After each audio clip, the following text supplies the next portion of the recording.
My name is Eva, and I'm an independent. Let me ask you to introduce yourself, and Dan, please start. Hi there, I'm Dan Waite. I'm CEO of Better Noise Music, which is like a hard rock and metal label.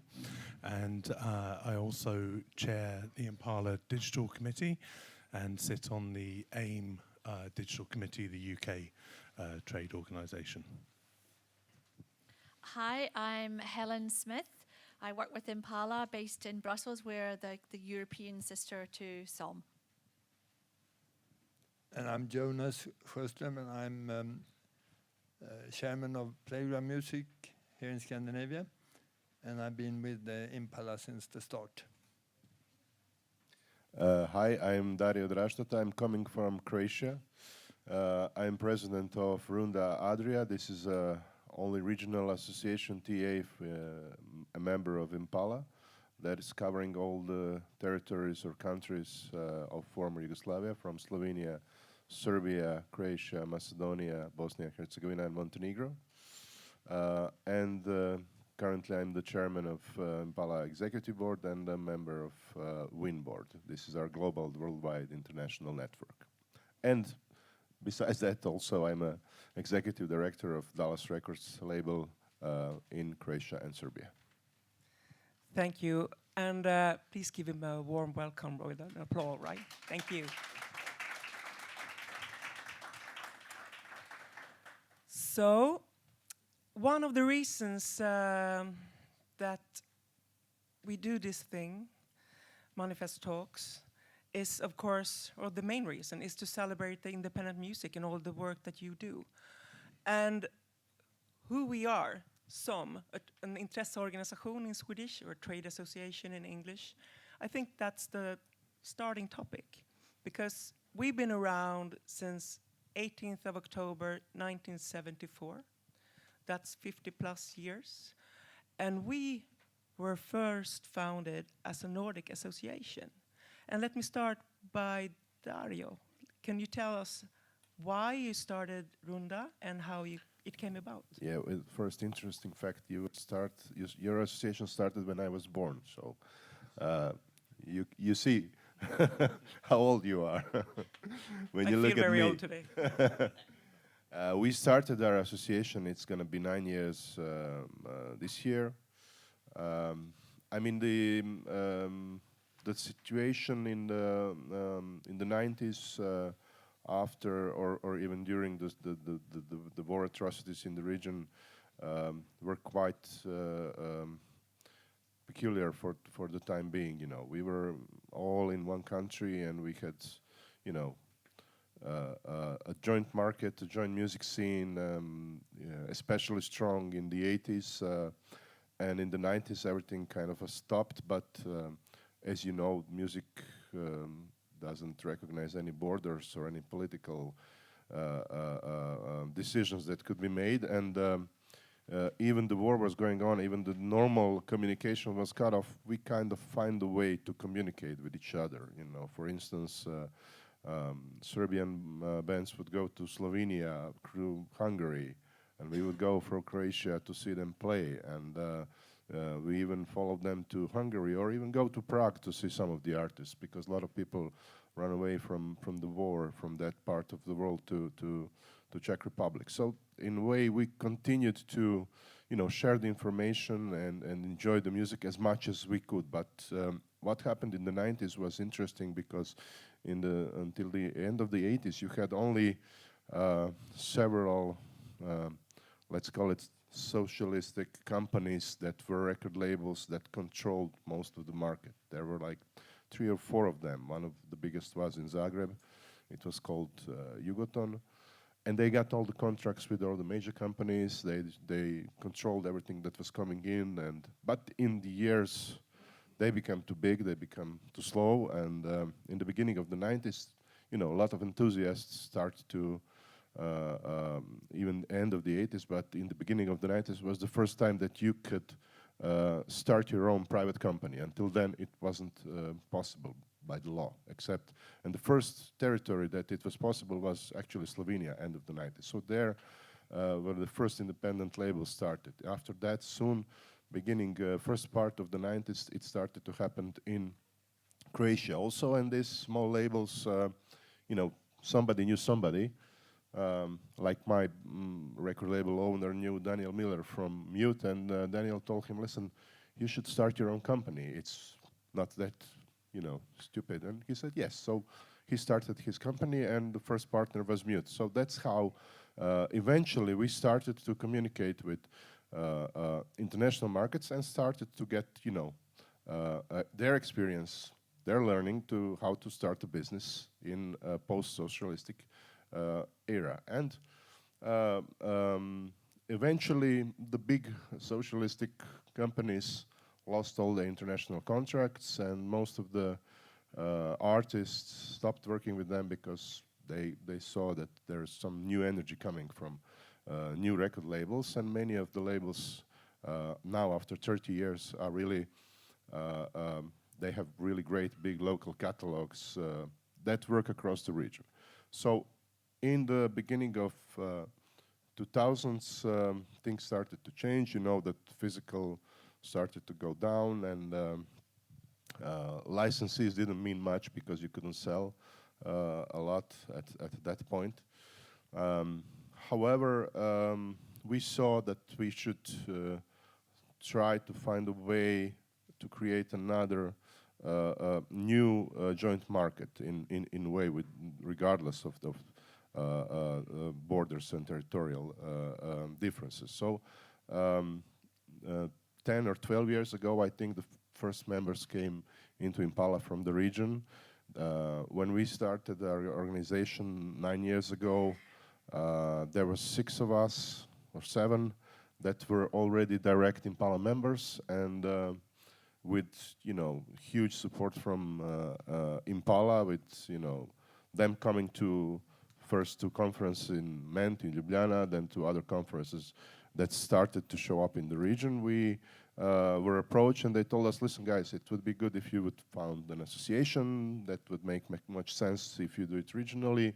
For you, you wouldn't be a small market, each of your countries, we would be quite bigger. And, you know, we said, yeah, that sounds good. So we started. I mean, it was insane because, you know, politically and with everything, it was still much different. And everybody was asking us, why, you know, are you trying to restore Yugoslavia? Of course not. Just because you collaborated. Yes, because, you know, that's, you know. But at that point, it made sense, although we were really enthusiasts. We didn't know how much and how fast it will grow. So, but when we started, we immediately got support from IMPALA, we got support from Merlin, and we could start to build our association, to build a membership. And first year, we already started a conference. We did it in 3 cities, regionally, Zagreb, Ljubljana, Belgrade. Now we are doing it for 7th or 8th year in a row. And it started to connect people again. It's not just started to, what was the main goals? So first thing you should know, we didn't had any kind of digital platforms available in the market except YouTube and Deezer, which at that time Deezer was actually, instead of building their operation as they were really the only one, they were exiting territory. We don't know why. That just happened and they never came back. They had offices, and at that time they started shutting down, letting people go. They probably decided that this market is not going to happen anytime, and I think that now they can see that they were very wrong. The second was, so we needed to lobby to bring the services here with help of IMPALA. And of course, it was easier to lobby if we say we are a territory of 20+ million people than 4, 3, or 5 million people. So 4 years or 3.5 years later, it happened. Spotify, year before it opened in the region, we had Spotify at our first conference, and that was already a sign that they are interested in the market. So after Spotify came, then everybody else came in the region. The second thing was, of course, to because in the 90s, you know, just a few of us sometimes went to meet them. That was all the conferences that we saw. But Midem was at that time, I think, and you probably know better, more market than Medium in the 90s were in the heydays of the yeah, industry, and it was like 10,000 plus yeah, people from yeah, all around the world. And Medium, it was a big music conference, still exists yeah, in but Cannes, France. kind of people went there to buy licenses. Yes. That was the main reason, not to share knowledge, what we do now. Yeah. And it was just nobody was thinking about going to some conferences and talk about the same problems, and that wasn't it. That was our goal. Okay, let's bring international people to the region, and let's bring region to internationally. That's what we did. And the final thing that we did is to connect labels from different regional territories to work better between themselves, to exchange not only best practices but experience, everything, but to exchange artists, to exchange releases, because this is as many small territories. The record label is never just a record label. The record label is a management company, publishing company, booking company, promoting company. It's practically all of this in a way, and that is also successful. We see a lot of cooperations with labels within RUNDA, with one band released from one label in Slovenia, one in Croatia, one in Serbia, with joint effort, bringing good results, and that's, I think, the biggest achievement that we had. That we connected labels and we helped. I think that we see it in the past 8 years that everything in the region changed, not only because of coming of digital streaming service, but now instead one conference, we have almost 6 or 7 each year with big showcase conferences with a lot of international delegations. We see people coming to the region. We see a lot of new deals happening, not just between our companies, but also with independent labels, associating with local labels in Serbia and Croatia, making deals to represent them in the market. So overall, this showed that this kind of effort was good. This was a good idea, and it really made a lot of deals to create a stronger independent presence in the region, and overall a bigger and stronger music market. This is just what was the conclusion so far. Thank you so much. Very interesting, and it's also interesting to hear such a recent, from our perspective, example, and in the time that I sort of experience as a bit fragmented a lot of times, but to see the results of working together and also to bring business, as you say, to the region. Very interesting. Jonas, when SOM was founded in 1974, you had no other trade associations as role models, right? There were the independent companies in Sweden. There were MW and Silence in the movement. Yeah, there was a few. I think there was no role models as I remember it, but I entered in '78, so it was after 5 years, and then I was a chairman for quite some time, 20 years or so. But I think we were more in a conflict with the industry at that time. It was more a political situation as well. We were some sort of left-wing labels that was challenging the traditional way of doing it. And at that time, we had a hard time to get paid from the radio. We had our own deal with the Swedish radio to get the public performance. And we had our own pressing plant because we were banned from one pressing plant. And we had our own distribution because we were thrown out from the other distribution of the majors. So that was a very different situation. But I think the basic concept of organizing yourself was still the same as now. If you want to have anything change, you have to organize yourself and you have to come together. There's no one else who will help you. And even if politicians sometimes are, yeah, we support you, but then they never do anything about it, really. That's my experience. So you have to do it for yourself. And then, of course, now when Europe has become more, we joined the EU, and now the focus is much more to have, as we have with Helen, someone who can handle the issues in Brussels, because I would say many of the Swedish politicians, they are waiting for what Brussels is going to say. So it's a bit like sit and wait until the big territories decide where to go. Yeah. So today, that's the main. Yeah, main and business. let me just hold there, because at the time, I mean, you and other big independents in Europe were crucial in order to form another, our European organization, IMPALA. And what was the reason for, this was like a 1999, 2000, where you started discussing it, or how did you make that decision? Because it takes a lot of time and effort, and you were pretty busy by running other or your own businesses at the time. But how did you go about? I think it was because we represented a lot of the other indies here in Scandinavia. So Beggars Banquet, for example, one of those labels. So there was Play It Again, and we also represent. So there was a lot of business relations, and we at one point, said we have to do something together, because everybody felt that Brussels became the nerve center, and the decision-making process in Brussels was the main thing. So that's why. And the EU's power is, of course, as you all know,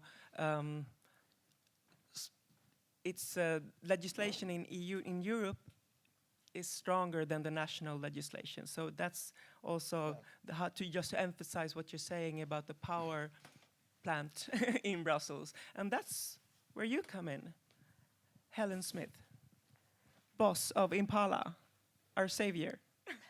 Gosh, that's quite a responsibility. Yes. Yeah, so when IMPALA was formed, I think because I was working at AIM, the UK association, which was born just shortly before IMPALA, and I think what what our members could see was that there were some decisions that were being taken, as Jonas says, but there was not really the opportunity of feeding into those decisions. And also members wanted to work on commercial projects together. And they felt that the way the digital market was going was not how so they wanted to license and they wanted to grow the digital market. They didn't feel they needed to control all the different parts of the chain. So they realised that they had to work together. And it was not just a question of working together nationally, but it had to be cross-border. And all of a sudden, there was a voice in Europe, and we were able to go in to see decision makers and say, well, have you thought about the impact of consolidation on the market? What would happen if EMI and Warner, at that time, that was what everybody was talking about, what would happen if they merged? And no discussion had ever taken place. So there was no voice for that, and all of a sudden, the decision makers were taking decisions about mergers that basically completely changed the landscape, and that allowed the association to take on other commercial negotiations, and there was a big commercial negotiation with Warner, which led to a whole range of new opportunities from a commercial perspective. Also questions like access to finance. There was a lot of discussion about copyright, but never access to finance. And I think out of the collaboration there, Merlin was created, WIN, which is the worldwide network, that was created as well. And there was a new level of scale in the sector that all had a commercial ambition ultimately, and that was really growing on the experience and the strength of the individual members and what had already happened at national level, really an inspiration from SOM and other associations that had already been around. So it may have had in Sweden, a kind of very political or a communist background, because Jonas Yeah, was from telling the us, prog rörelsen, Yeah, the music Jonas- movement in Sweden. Jonas was telling a story earlier where he remembers a meeting and he was saying we would like our money from the radio stations and someone said get the communist out the room. So things have. I still hear that sometimes. No, all right, just kidding. okay, but so it's just a good illustration of why that was the right time to create a European association, and also the results that came out of it. And Dan, you're a member of AIM in UK, but your company is is it US? Is it both registered in the US and UK? So I think it's mainly a US company, Better Noise Music, and but yeah, I think my experience is more from being a member. So I think we're a member of A2IM in America, AIM in the UK, IMPALA, and I think what's really I was just sitting here writing down kind of what it really means when you're a member of these associations, and there's definitely a community.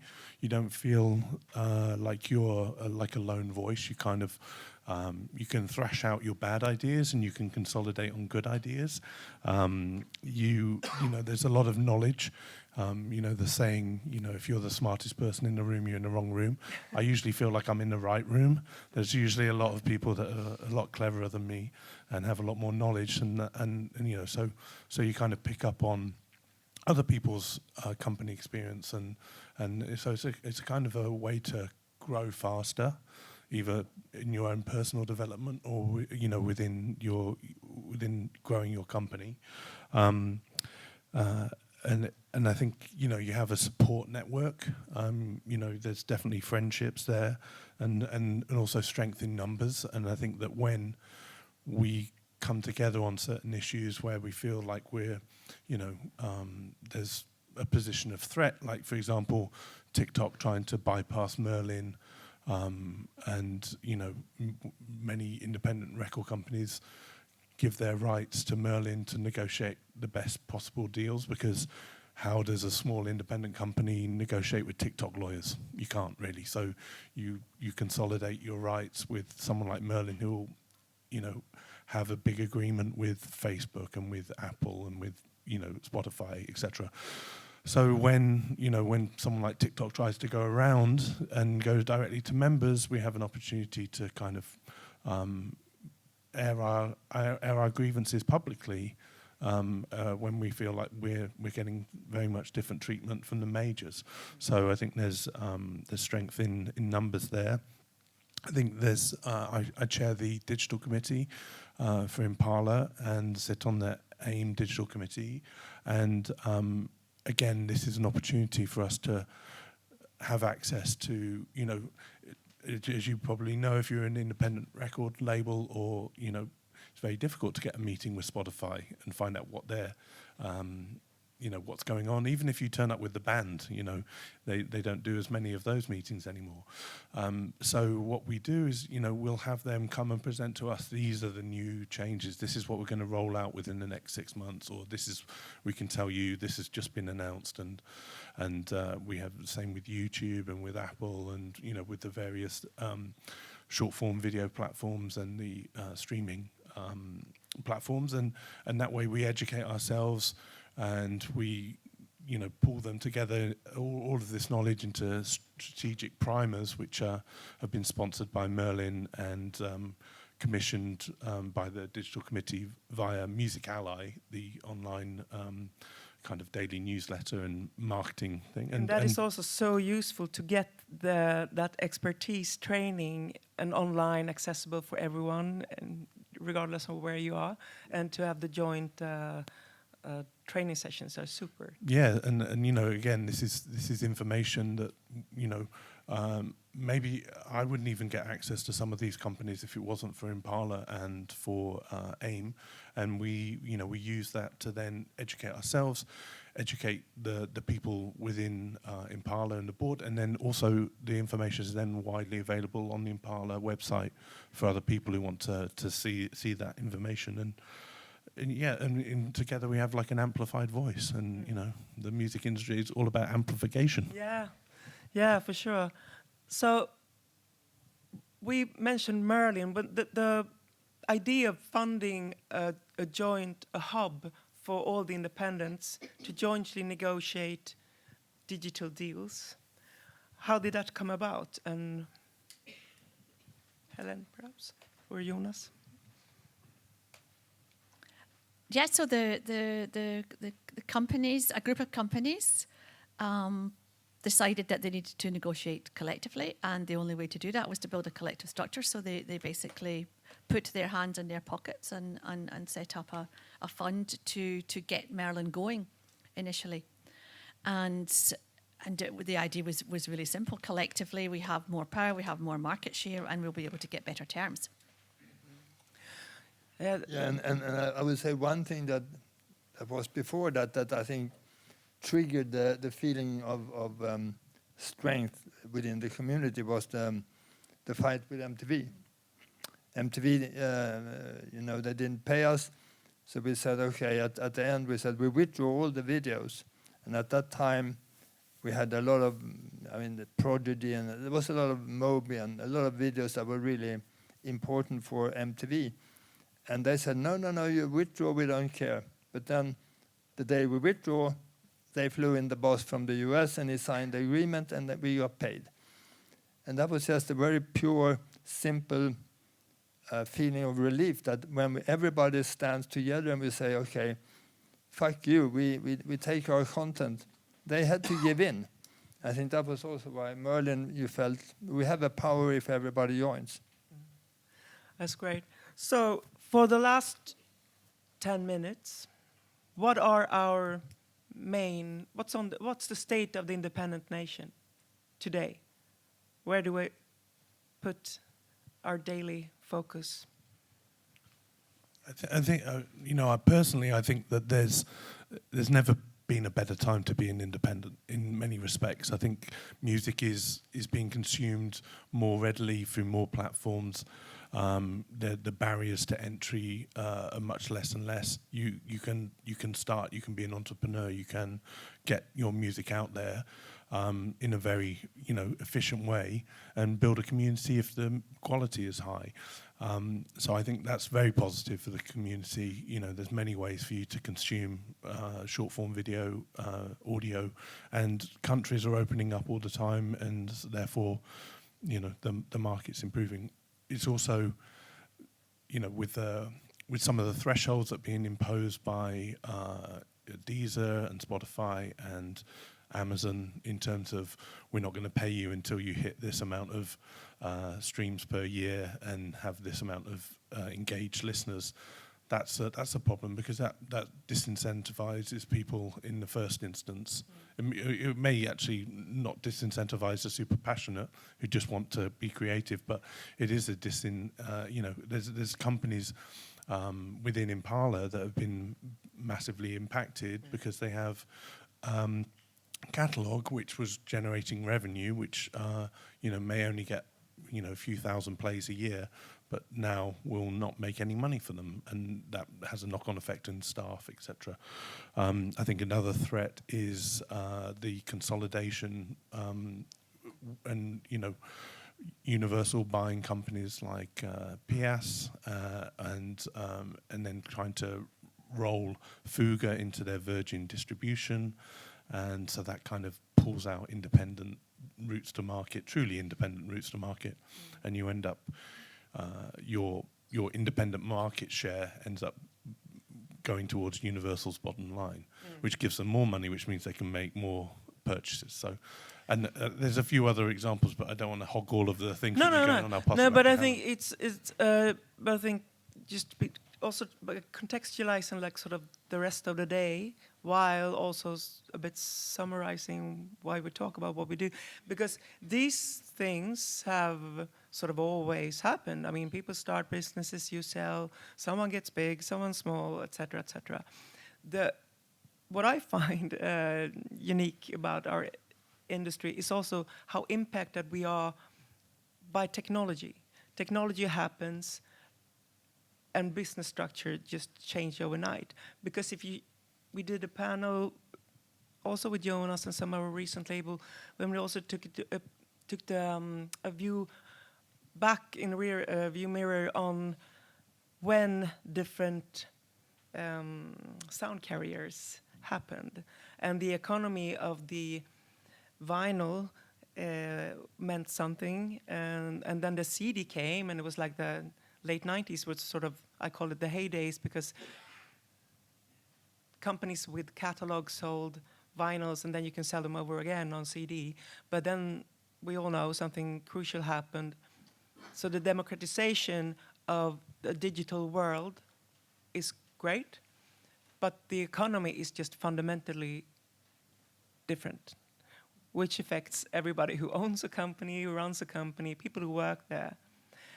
And so therefore, in my opinion, even consolidation matters, mergers, acquisition, hits the market, the consumers, and us even harder. Do you share that view, or do you? I can just say maybe turn it around a bit. I all agree on everything, and everything that Dan said, it's a challenge. But on the other hand, this, in a way, and to get back what Jonas said, you know, if we get together, and this is bringing us together even more than maybe it would be without that. This is bringing us more because we, as a community, need to oppose this, need to raise our voice, and need to find a way how to confront it. This also maybe is an opportunity for new players to get in, for new independent businesses, for new independent distribution companies, distribution chains, for new record labels to, or many different record labels to join in a joint venture and to get more market share, get better ways of promoting, distributing their bands, their artists. So it's not just bad news. This could be also very good news. I agree. And the difference now is that we also know by running one-person operations that we have to look at the full circle of economy if we're investing in music. Please agree. You don't have to agree. Just tell me I'm wrong. But I would say that, I mean, it's obvious that the consolidation has been ongoing since the 70s, and it will reach, now we have a plateau with 3 major labels. You can't have 2. So, I mean, we have reached that level now. It cannot only be worse, it can only be better to me. I think it should be 5 majors. Yeah, whatever. They can be 100. I'm happy to have 100. But, I mean, I think we reached a threshold where there's no more consolidation possible in the record company business.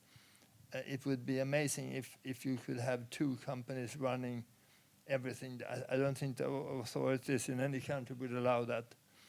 So I think we are on the safe side on that.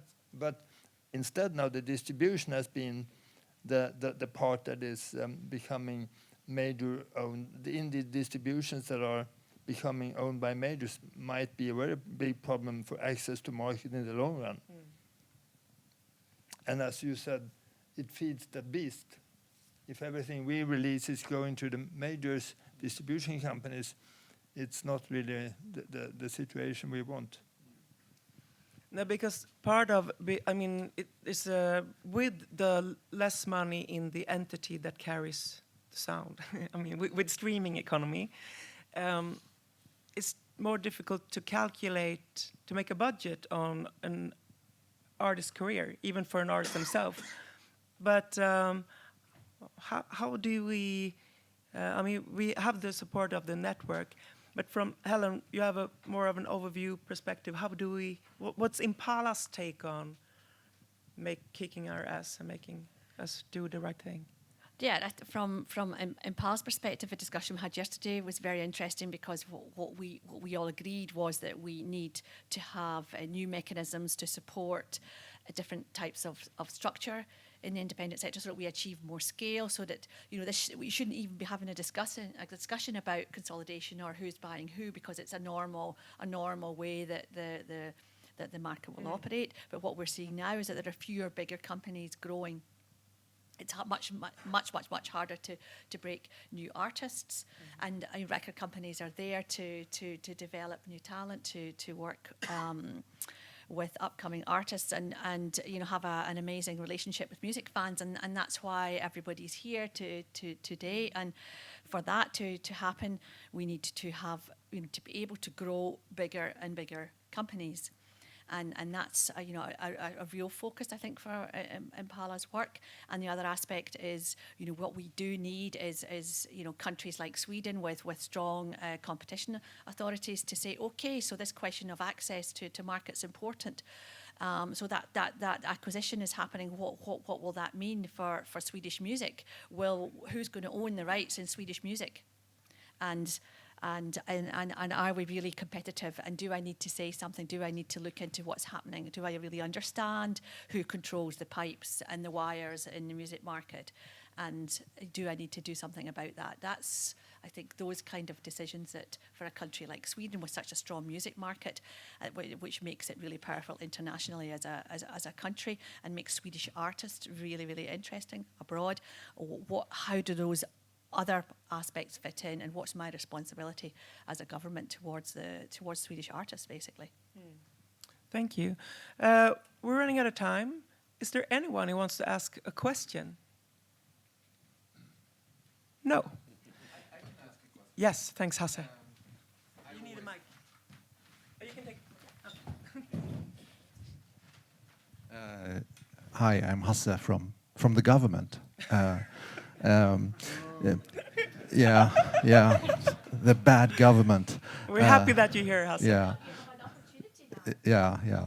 No, but I wanted, being with such long history now, how is this independent community's relationship with the majors?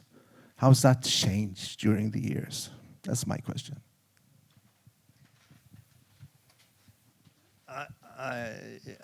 If I should ask you, I think the relation on the local level is very good. I think there's a lot of good cooperation on the local level, so that's not a problem. It's more on the international level that the people who pull the strings are not sitting here in Sweden. So some of the bigger issues are not handled locally. If it's now the rap decision, for example, or whatever we say, it's not. You can have pretty much the same opinion here, majors and indies, but not on the next level.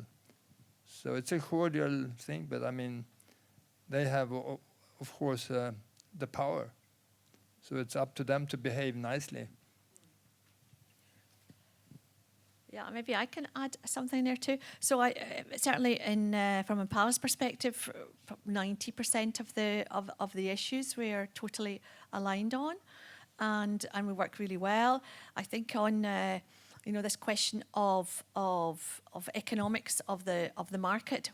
If big companies get too big, then they behave like a juggernaut. So you have this kind of notion of juggernaut economics, which means that naturally you want to get more and more control. So you'll introduce thresholds as part of your policy with streaming services, and that moves money from one part of the market to another overnight.